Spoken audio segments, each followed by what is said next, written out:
Halo, selamat malam. Jumpa lagi dengan saya. Pada kesempatan kali ini, kita akan bersama-sama coba membahas, melihat perbandingan ayat-ayat cinta dan ayat-ayat perang dalam Al-Quran. Sebagaimana diketahui, Al-Quran itu dilihat sebagai pusat spiritualitas umat Islam.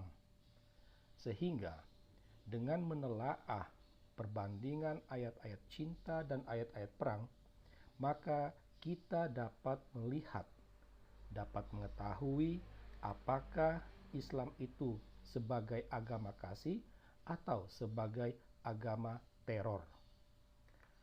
Sebelum kita melihat perbandingan dua ayat tersebut, maka pertama-tama kita akan coba melihat beberapa fakta tentang Al-Quran itu sendiri. Pertama, Al-Quran itu diyakini sebagai wahyu Allah. Wahyu atau kata-kata Allah yang langsung berasal dari Allah disampaikan kepada Muhammad. Jadi, pengandaiannya Allah berbicara, Muhammad mendengarkan, lalu ia menyuruh orang menulis apa yang ia dengarkan. Dan tulisan-tulisan itu dikumpul dan akhirnya menjadi Al-Quran. Dasar bahwa Al-Quran itu wahyu Allah itu dapat ditemukan dalam misalnya surah An-Nisa ayat 105 atau surah Al-Maidah ayat 58 dan masih banyak surah-surah yang lainnya. Karena Allah itu maha benar, maka wahyunya itu juga merupakan kebenaran yang meyakinkan. Sehingga umat Islam melihat Al-Quran itu sebagai kebenaran yang meyakinkan. Ini berdasarkan kata-kata Allah sendiri dalam surah Al-Haqqah ayat 51. Fakta yang ketiga, Al-Quran dilihat sebagai keterangan yang jelas, petunjuk dan pelajaran bagi umat Islam.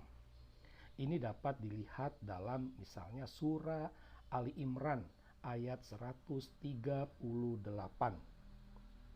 Kata-kata jelas di sini seringkali ditafsirkan sebagai terang benderang, sehingga orang tidak perlu lagi susah-susah untuk menafsirkan kata-kata Allah itu sendiri. Apa yang tertulis, itulah maksud dan maknanya. Fakta yang lain, Al-Quran dilihat sebagai penjelasan yang sempurna. Ini dapat dilihat dalam surah Ibrahim ayat 52. Ya. Kalau dikatakan sempurna, berarti tidak ada cacat celanya. Ini mau menegaskan kata jelas di atas tadi, keterangan yang jelas. Jadi Al-Quran penjelasan yang sempurna. Nah, yang terakhir, Al-Quran dilihat sebagai pedoman hidup. Ini dapat dilihat dalam surah Al-Jasiyah ayat 20. Al-Quran dia berisi tuntunan hidup bagi umat Islam. Apa yang harus dilakukan, apa yang tidak boleh dilakukan, itu tertulis dalam Al-Quran. Dan itu diyakini berasal dari Allah. Nah, berangkat dari fakta-fakta ini, bila kita kaitkan dengan ayat cinta dan ayat perang, maka bisa kita katakan bahwa ayat-ayat cinta dan juga ayat-ayat perang itu merupakan wahyu atau kata-kata yang berasal dari Allah. Dan itu jelas dan benar sebagai pedoman bagi umat Islam. Nah, sekarang kita akan melihat perbandingan dua ayat tadi dari segi jumlahnya. Ya. Pertama, jadi kita akan melihat ayat cinta dan ayat perang. Yang dimaksud di sini dengan ayat cinta adalah ayat atau wahyu Allah di mana di dalamnya terdapat kata dasar cinta dan kasih. Ya. Jadi dalam ayat tersebut ada kata dasar cinta dan kasih. Tetapi tidak semata pada dua kata dasar ini, melainkan ada juga kata-kata turunannya, tetapi dia masih terkait dengan kata cinta dan kata kasih. Misalnya kata mencintai, dicintai, kekasih, pengasih, ya, kasihan, dan lain sebagainya.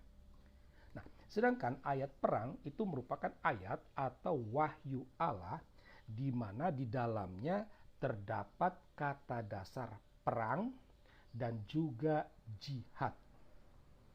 Sama seperti ayat cinta, ayat perang juga tidak hanya fokus pada dua kata dasar ini, tetapi terdapat juga kata turunannya.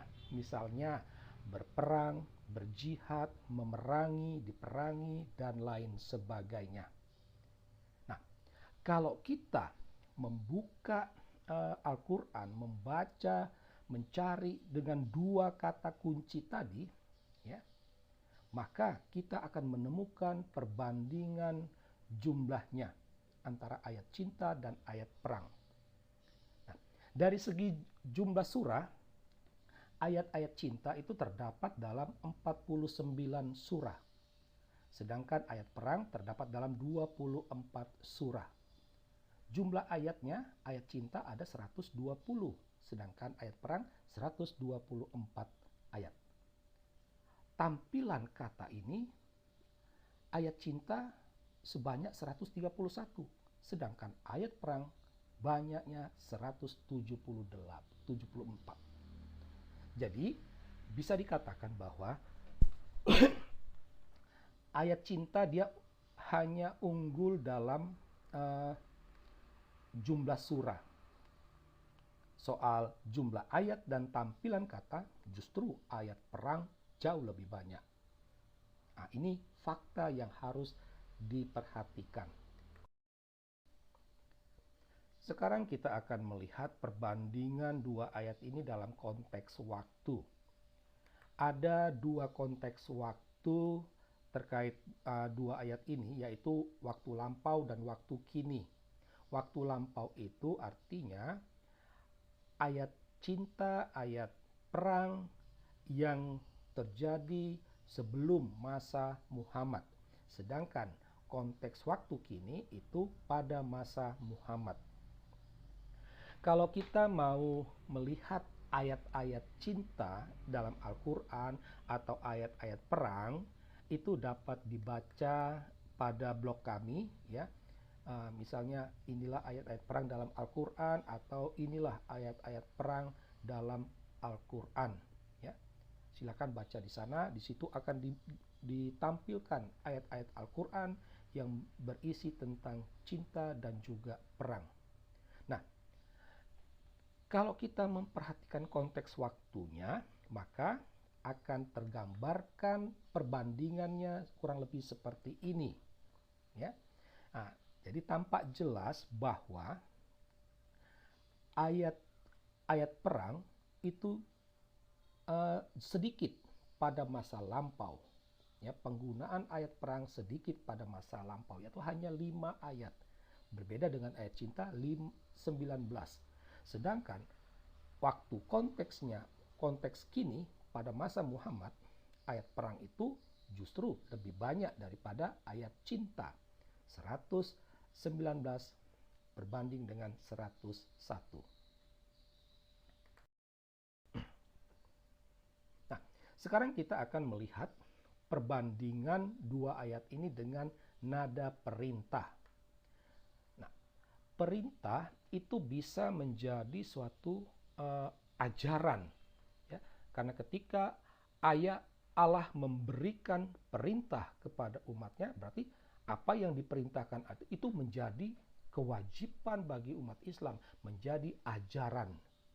Nah, tentang perintah ini ada dua hal yang perlu disadari. Yang pertama, bahwa Nada perintah itu merupakan ajakan untuk melakukan atau juga tidak melakukan. Nah, nada perintah ini itu berarti harus dilakukan, menjadi suatu kewajiban. Nah, kalau kita melihat nada perintah pada dua ayat ini, maka terlihat perbandingannya cukup besar. Ayat cinta dia hanya 5 ayat, sedangkan ayat perang berisi 21 ayat. Cukup jauh perbedaannya. Kalau kita membaca 5 ayat dari ayat cinta yang berisi nada perintah tadi, maka tampak jelas nada perintah ayat cinta itu kurang jelas dan kurang tegas. Berbeda dengan ayat perang. Nada perintah ayat perang jelas dan tegas. Perintah pada ayat cinta dan ayat perang, ya. Pada ayat cinta itu tadi dikatakan ada 5 ayat. Dari 5 ayat itu kita dapat membagikannya lagi menjadi 3 ayat berisi larangan, ya. Jadi sifatnya negatif. Sedangkan 2 ayat berisi ajakan, berarti positif, ya. Nah, larangan itu ditujukan kepada orang kafir atau musuh Allah, orang yang memusuhi Allah. Jadi wahyunya itu bunyinya kurang lebih supaya umat Islam jangan menaruh kasih sayang kepada orang kafir, jangan mengasihi musuh-musuh Allah. Sedangkan ajakan itu dia ditujukan kepada orang tua, agar anak mengasihi orang tuanya, agar orang muslim mengasihi sesama muslim. Di sini tampak jelas bahwa tidak ada perintah untuk mengasihi orang kafir. Ya, tidak ada. Yang ada adalah perintah untuk mengasihi sesama umat Islam. Itu. Ini fakta yang harus diketahui. Nah, berbeda dengan ayat perang. Ayat perang ini semuanya berisi tentang perintah, ya. Dan perintah untuk perang itu ditujukan kepada orang kafir, orang fasik, orang musyrik, dan juga orang zolim. Itu. Dan perintahnya jelas, tegas, ya. Dan ini yang menjadi ideologi terorisme. Ya, selain ayat-ayat surga, itu juga menjadi ideologi terorisme. Ayat perang ini juga karena ini langsung dari Allah. Allah sendiri yang meminta umat Islam untuk memerangi orang kafir. Nah, dari uraian di atas kita akhirnya sampai pada satu kesimpulan, ya, kesimpulan yang logis. Pertama, soal jumlah ayat perang lebih unggul daripada ayat cinta. Ya, jumlahnya tadi ayat perang mengalahkan ayat cinta. Perintah dalam ayat perang jauh lebih tegas dan jelas daripada ayat cinta. Silahkan kalian membaca sendiri dalam Al-Quran. Ajaran kasih dalam Islam itu ditujukan kepada sesama Islam. Sedangkan perintah perang itu ditujukan kepada non-muslim, kepada orang kafir. Jadi bisa dibayangkan ketika anak sejak kecil sudah terbiasakan dengan Al-Quran, di mana ayat perangnya jauh lebih banyak daripada ayat cinta, di mana perintah untuk memusuhi orang-orang kafir lebih banyak daripada mengasihi, maka apa yang terjadi? Kesimpulannya, Islam bukanlah agama kasih, tetapi agama perang. Demikianlah pemaparan singkat penelaahan atas perbandingan antara ayat-ayat cinta dan juga ayat-ayat perang dalam Al-Quran. Sekian dan terima kasih. Semoga informasi ini dapat membuka wawasan Anda.